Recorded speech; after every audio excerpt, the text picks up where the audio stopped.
ஆங்கு அமைவி எய்திய கண்ணும் பயமின்றே வேந்து அமைவில்லாத அரசு நாடு. வேந்து அரசு இல்லைன்னா எல்லாம் இருந்தாலும் உனக்கு கிடைக்காது. இவ்வளவுதானையா சொல்லணும். எல்லாம் இருக்குது தமிழ்நாட்டுல, வேந்து இல்ல. அதனால ஏன் நான் மண்ணெண்ணெய்க்கு வரிசையில நிக்கிறேன், தேயிலைக்கு வரிசையில் நிக்கிறேன்.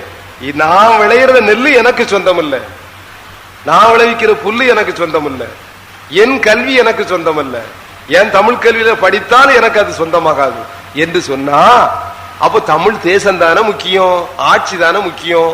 தமிழ் தேசத்தை வென்றெடுத்தாதானே பட்டினியை வெல்ல முடியும். அதற்காகத்தான் இந்த குமரி கண்டத்தின் பெருமையை எதுக்காக சொல்லுகிறோம்? தமிழ்நாடை எதிர்க்கிறது உலகத்துல அமெரிக்காவோ லண்டனோ இல்ல.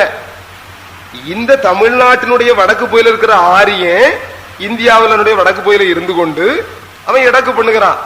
அதான் பாவேந்தி சொல்லுவான்,